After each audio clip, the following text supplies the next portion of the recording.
പക്ഷെ ഒരു പുതിയ കാറ് വാങ്ങിക്കാൻ ഞാൻ തീരുമാനിച്ചാൽ അത് ഭരണ സംവിധാനത്തിന് കൊടുക്കുന്ന റോങ് മെസ്സേജ് ആവും, തെറ്റായ സന്ദേശമാണ്. കാരണം അത്രയും സാമ്പത്തിക നില വഷളായിരിക്കുന്ന ഒരു സമയത്ത് ആർഭാടങ്ങൾ പരമാവധി കുറച്ച് നമ്മൾ ചില മാതൃകകൾ സൃഷ്ടിക്കണം. അപ്പൊ ഉള്ള കാറ് വസ്ത്രങ്ങളാണ് ഞാൻ ധരിക്കാറുള്ളത്. അപ്പൊ നിങ്ങൾ ചോദിക്കും, ഈ ഷർട്ട് അങ്ങനെ ഉണ്ടാക്കിയതാണോ? അല്ല, ഇത് വിദേശീയനാണ്.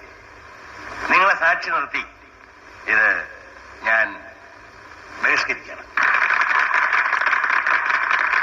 ഈ വിദേശ വസ്ത്രം എനിക്ക് ആവശ്യമില്ല.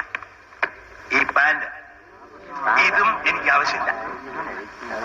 നിങ്ങളുടെ മുമ്പിൽ വെറും ഒരു പച്ച മനുഷ്യനായിരിക്കാനാണ് എനിക്ക് ആഗ്രഹം. മഹാന്മാരുടെ ആദർശങ്ങൾ പറഞ്ഞിറക്കുന്നവനല്ല, സ്വന്തം ജീവിതത്തിൽ അത് പകർത്തി കാണിക്കുന്നവനാണ് മഹാൻ. തുടർന്നും ഈ ബഹിഷ്കരണം നടത്താൻ എനിക്ക് മടിയില്ല. അയ്യോ